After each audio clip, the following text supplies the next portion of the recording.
खिला भी छिलका रहे। ठाकुर जी मुख खोलो, मैं केला खिलाऊं। केला खिलाया। ठाकुर जी बोले सही पूछो, हमको बिल्कुल स्वाद नहीं आ रहा केला में।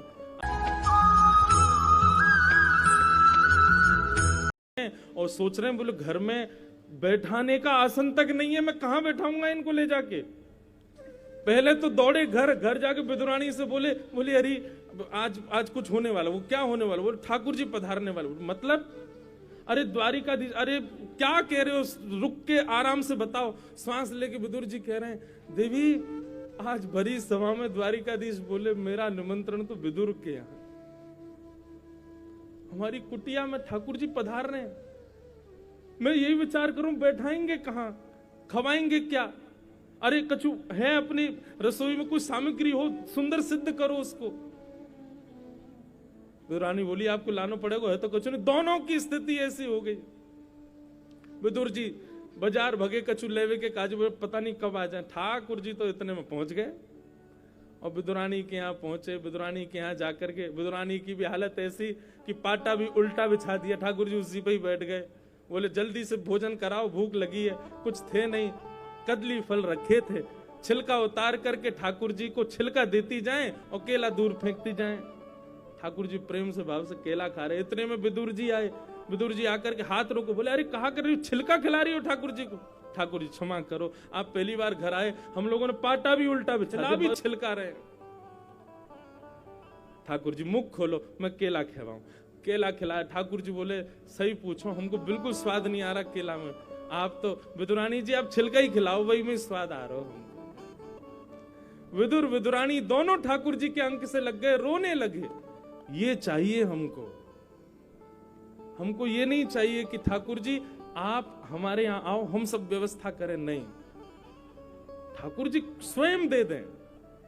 कोई समय ना हो, कोई नियोजित ना हो, कुछ नहीं हो, अपने आप ठाकुर जी आवे। उसके लिए स्वयं का निर्माण करना पड़ेगा। और वो स्वयं का निर्माण बिना महत पाद रजोभिषेकम। संत संग क्यों करने के लिए कहते हैं? कई बार कई लोग कहते हैं, आजकल यूथ में भी, बच्चों में भी खूब भक्ति बढ़ रही, तो उनके माता पिता कहते हैं महाराज जी क्यों, ठीक है कथा घर पे सुन ले, इसको यहां आने की क्या जरूरत है, इसको संतों के बीच में बैठने की क्या जरूरत है? अरे भाई निर्माण तो वही होगा। केवल आप घर बैठे YouTube आदि पे सुन लेंगे, ठीक है, आपत्ति काल में उतना चल जाएगा। पर यदि संभव है कि जा सकते हो तो संतों के बीच में रहो।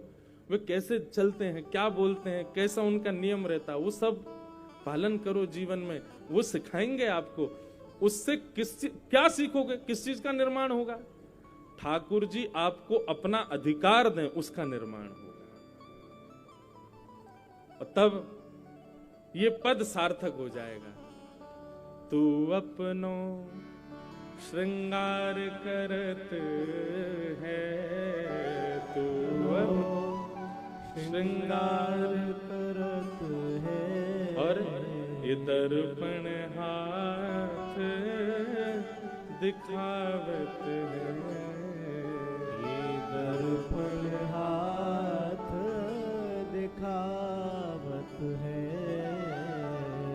तू है सखी बड़ भाग बड़ी, गोपाल तेरे घर आवत है।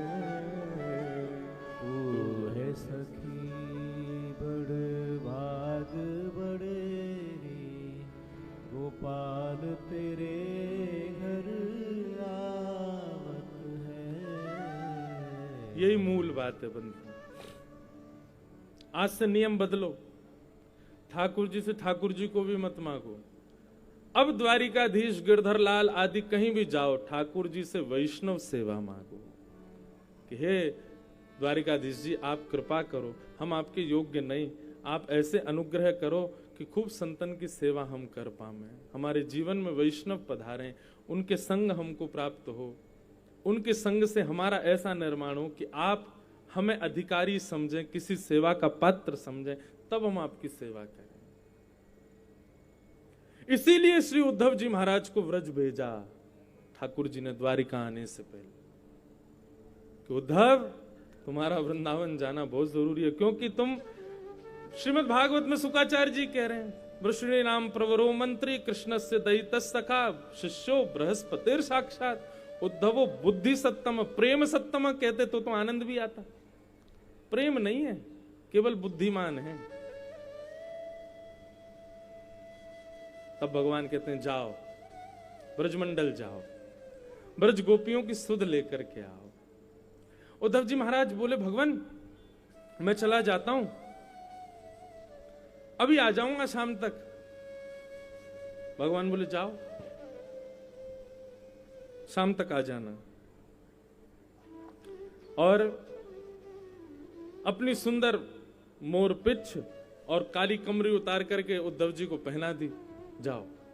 उद्धव जी बोले इसकी आवश्यकता तो नहीं थी। बोले इसके बिना जाओगे ब्रजवासी बात नहीं करेंगे तुमसे। कल पद गाया था ना, हमारो मुरली वारो। ब्रजवासी तो कहे भैया हमारा तो वंशी वारो ही है श्याम। यही हमारे द्वारिकापुरी में भी संध्या आरती और श्रृंगार आरती में वंशी धारण करानी पड़े। क्यों? द्वारिकाधीश स्वयं कह रहे हैं, बोले यदि ब्रजवासी दर्शनार्थियों में खड़े होंगे मुझको पहचान नहीं पाएंगे। अच्छा आप लोग कभी द्वारिका दर्शन करने जाओ मंदिर में, तो आसपास में आज गए थे महाराज जी के साथ में, तो श्री अनिरुद्ध जी वो भी द्वारिकाधीश जी जैसे दिखते हैं, बलराम जी वो भी द्वारिकाधीश जी जैसे दिखते हैं, प्रद्युम्न जी वे भी ठाकुर जी जैसे। अगर कोई व्यक्ति जानकारी नहीं रखता हो और बाहर यदि नाम नहीं लिखे जाएं तो अज्ञानी व्यक्ति अनजान व्यक्ति समझ ही नहीं पाएगा द्वारिकाधीश कौन है। सब एक जैसे हैं। और पूज्य पिताजी महाराज भी कथाओं में वर्णन करते हैं कि भगवान के द्वारपाल भी ठाकुर जी जैसे ही दिखते हैं। तो कोई अज्ञानी आ गया तो वो भी समझ द्वारपालों को ही प्रणाम करके चला जाता होगा। जब ठाकुर जी विराजते होंगे द्वारिका में तो आधी से ज्यादा भीड़ तो द्वार पे ही प्रणाम करके चली जाती। ठाकुर जी हमको द्वार पे ही मिल गए। वो क्या जाने वो जय विजय खड़े थे, वो भी ठाकुर जी जैसे पार्षद थे, चतुर्भुज रूप में। ठाकुर जी की पहचान कायम है।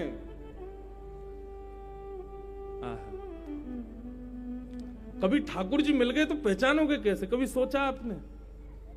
कभी प्रत्यक्ष ठाकुर जी आपके सामने आ गए तो आप उनको पहचानोगे कैसे? सबसे पहले ठाकुर जी कितने भी छद्म भेष धारण कर लें, कितनों रूप बदल लें, कितनों कछु कर लें, लेकिन ठाकुर जी अपने श्री चरणारविंद नहीं बदल सकते। इसलिए श्री कपिल देवूति संवाद में कपिल भगवान देवूति माता से कहते हैं, मैया जब भी मेरा दर्शन करो सबसे पहले प्रयास करो कि मेरे चरणारविंदों का ही दर्शन हो।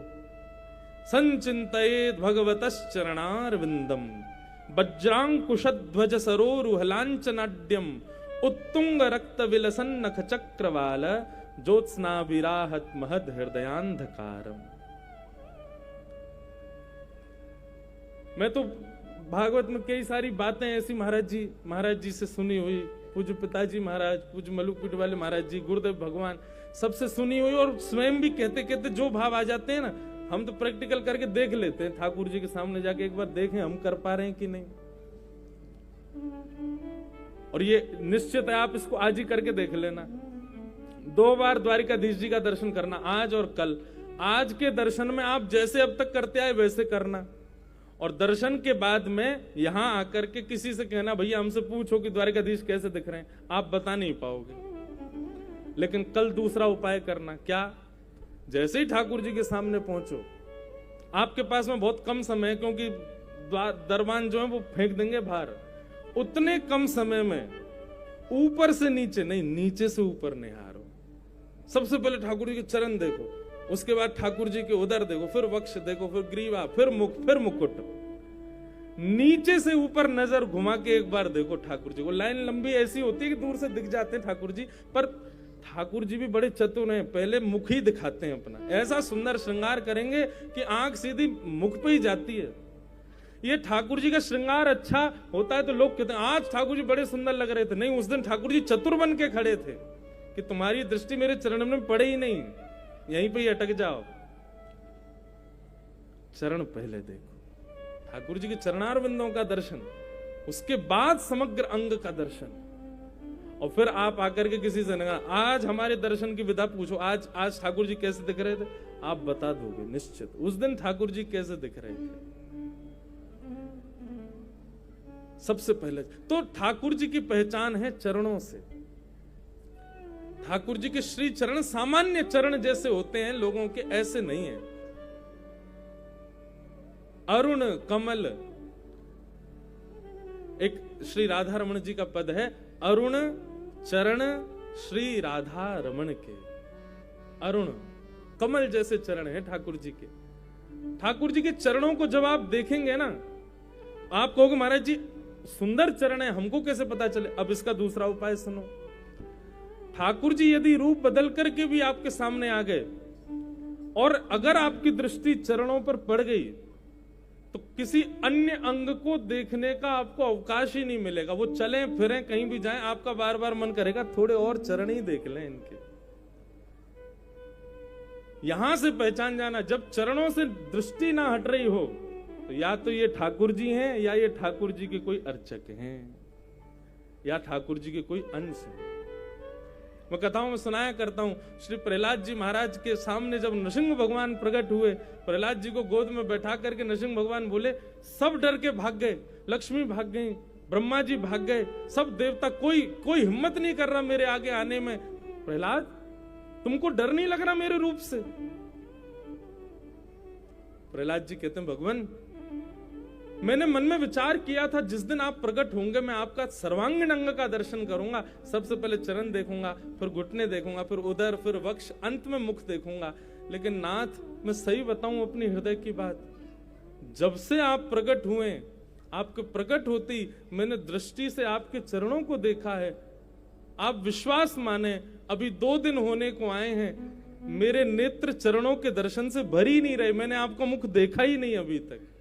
मुझे आप दिखे ही नहीं कि आपका कैसा विकराल रूप है या कैसा भयावह रूप है, कैसा भी है मुझे नहीं पता। मैं तो यही अभी तक चरणों को ही देख रहा हूं। और नाथ दुनिया भली कह रही है कि आप भयावह लग रहे हैं, पर मुझे ऐसा लग रहा है जिनके चरण इतने सुंदर हैं कि 2 दिन से मेरी दृष्टि नहीं हट रही चरणों से, उनका मुख कितना सुंदर होगा।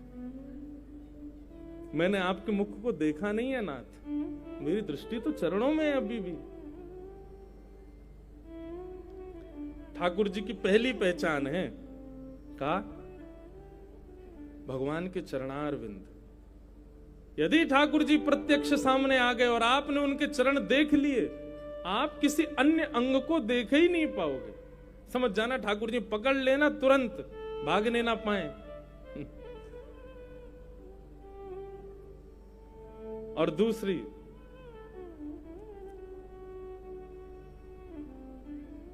कित मुरली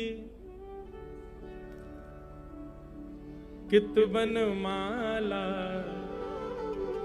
कित वह श्याम तमान हमारो